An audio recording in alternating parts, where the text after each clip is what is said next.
Bastion, one of the most hated heroes in Overwatch, often considered a throw pick by high tier players, yet destroying worst lobbies and ruining the day of casuals. Specifically, I mean Overwatch 1 Bastion. Yet, was the rework actually a success? Is the Overwatch 2 version any better or less hated than its predecessor? To answer these questions, I'll be covering the entire history of Bastion, from its time of complete dominance to its otherwise frequent uselessness, and of course, the significance of its rework.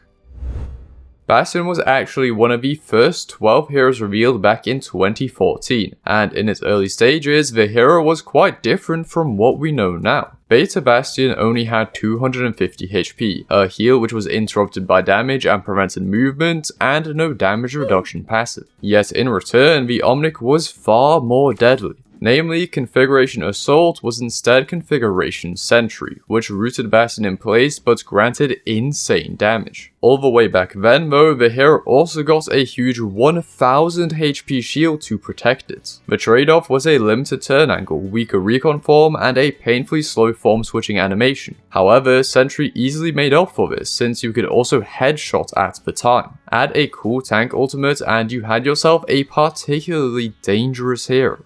During the beta, Bastion was a menace to say the least. Not only did the shield make it particularly difficult to eliminate, but people also just didn't know what they were doing. Everyone was new to the game, and Bastion was arguably the biggest noob stomper of them all. Despite having some very clear weaknesses, the enemy was rarely capable of exploiting them. As a result, Bastion was one of the most dangerous heroes during the beta, and is easily added to the list of good reasons for having a beta. Right from the start, casual players who just wanted to try a new game were getting mowed down, but thankfully a few changes were made leading into the official release. Right before the game's launch in May of 2016, Bastion's shield was removed. In return, the Omnic could actually turn 360 degrees and got an extra 50 health. These changes were absolutely helpful in limiting Bastion's rampage, and made the hero a lot more manageable to play against. Still, in Overwatch's early days, people were either relatively or entirely new to the game, and for Bastion, that meant players didn't know how to counter it. Sure, an Omnic turret sat by itself is usually easy to take care of, and already the best players were learning Bastion's many workarounds. However, Reinhardt could still land a shield, and for most people it would take a bit to figure the game out. As such, despite being pretty uncommon, when Bastion was in a lobby, it was probably ruining the enemy's lives. After a few months though, that narrative would flip on its head. Bastion was still an absolute menace in low ranks, but among those who grew more experienced, the opposite became true. Or rather, Bastion became a menace in an entirely different way, a menace to have on your own team. You see, although the Omnic was a huge threat for casual players, its weaknesses were plentiful. Recon form was pretty bad, so in order to do much of anything, Bastion had to be rooted in place, making it easily exploitable. If an entire team composition was built around Bastion, it could work, but otherwise the Omnic was basically a throw pick. And what if the team didn't want to pick heroes that worked with Bastion? Then you were screwed. So, alongside being hated by worse players, Bastion also became hated by those in higher ranks for the opposite reason. But hey, at least the last Bastion soon came to make things a little better. Clearly, something had to change, and a prime way of accomplishing this was perhaps to shift some power out of Sentry and into Recon. As such, a rework arrived on February 28th of 2017, and if you weren't a Bastion player, the days to come may have been the worst of your entire Overwatch career. First off, Bastion's Recon form was buffed, further supported by the changes to self-repair. Even though a resource bar was added, its being usable whilst moving and not interrupted by damage was huge. To compensate, both configurations Tank and Sentry were nerfed, with the latter no longer headshotting but at least transforming faster. Surely though, this version of Bastion can't have been that much better, so how did it become so broken? Well, the final change was the addition of the Ironclad passive. This exists today, granting a 20% damage reduction during Sentry and Ult. At the time though, the number was 35%. Combined with armor and an uninterruptible heal, Bastion therefore became almost impossible to kill.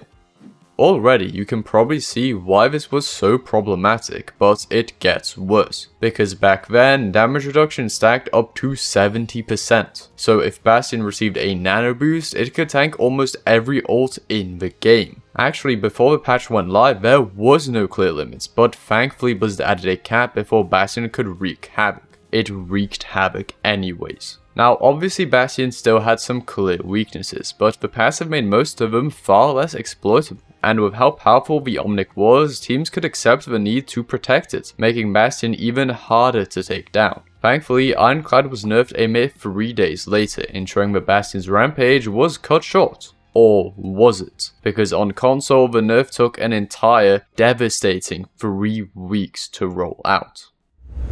Despite already being hated before, this situation made things even worse. For the top PC players, I suppose it wasn't that bad, the meta just got shaken up for a few days. However, the majority of both casual and just total players were on console and they were not happy to say the least. Already before, they were the ones most oppressed by Bastion, and Ironclad simply took this to another level, both due to its power and due to how common it made Bastion during March. The nerf did come eventually, but it felt incredibly late. Anyways, following this, the Omnic was back to pretty bad overall. It was arguably slightly better than launch Bastion, but still nowhere near relevant at higher ranks. I couldn't find any exact data from before the changes, but for most of 2017, Bastion was the least picked of all heroes in Grandmaster. Honestly, Bastion's bad position among better players wouldn't change for a long time, yet that doesn't mean the Omnic never had its use. In the Overwatch World Cup towards the end of 2017, it did see some play in what became known as the Pirate Ship comp. This setup involves placing Bastion on top of a moving payload, then having either Reinhardt or Orissa's shield in front, or ideally both. Most famously, this comp was used by Team France to full push Junkertown against China in overtime, utilizing Mercy and Zenyatta to further amplify Bastion's damage. Although the strategy was incredibly niche, often only used by pros to exploit Junkertown's open sightlines, it was devastating the few times it worked. And of course, this came to inspire some use from casual players, who thereby ruined the day of their enemies.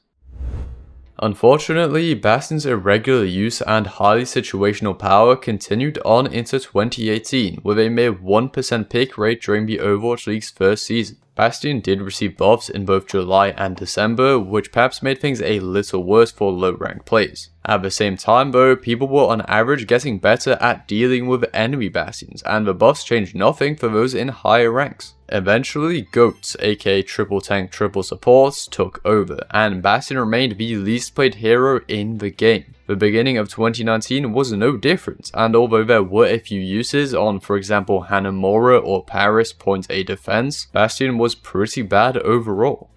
It did take some time, but eventually Bastion found another way to become near unkillable. Due to the dominance of GOATs, Rollock was introduced in August of 2019, and alongside it, Sigma was released. Then in September, Bastion got a slight buff to self-repair, and now it was able to join the new double shield meta. Together, Sigma and Orissa's shields provided an insane amount of protection, allowing Bastion to sit and shoot all day long. The Omnic wasn't the number one pick, as both Reaper and Doomfist were usually chosen to ignore the shields. However, if you wanted any chance at breaking them, Bastion was your go-to option. This became particularly powerful thanks to Baptiste, who was released earlier in the year. With a combination of 2 shields, AoE healing, immortality field, ironclad armor, and self-healing, removing Bastion was incredibly difficult if a team set up and bunkered down. This variation was still somewhat situational, but it was devastatingly potent more often than previous Bastion comps. Needless to say, this setup as a whole was pretty hated at the time.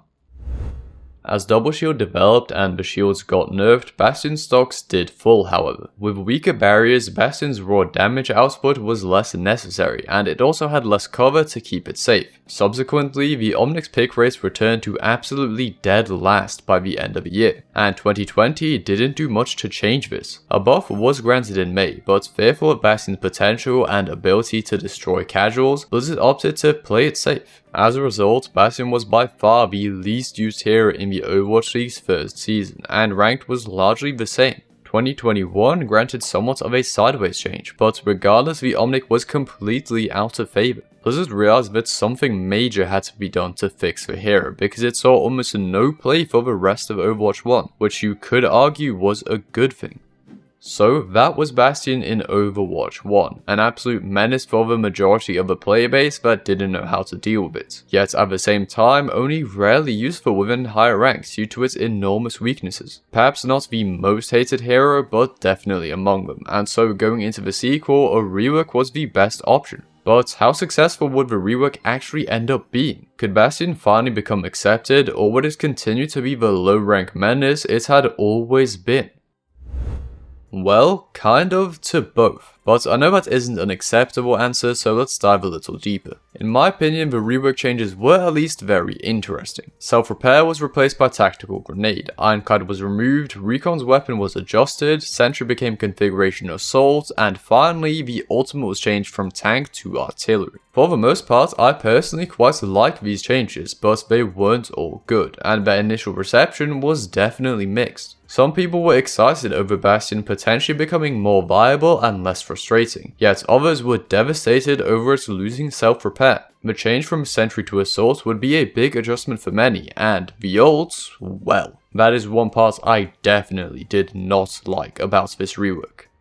Anyways though, let's start by looking at how Bastion's power level was affected, and to be honest, it did not start out well. The Omnic's pick rate in the 2022 Overwatch League was as low as ever, and its win rate in the beta was relatively bad. As such, a cooldown reduction was granted for the grenade, and Ironclad was re-added in time for the sequel's official release. Even then though, Bastion wasn't great. The Omnic was a little more versatile and thereby less often a complete throw pick. However, thanks to its huge hitbox, reduced movement speed during assault, and long cooldown period where it was almost useless, Bastion still had some clear weaknesses. Sure, you weren't completely stationary, but it was still difficult to get value at the highest level, and at the lowest level it was also probably harder than before, although that might be a good thing.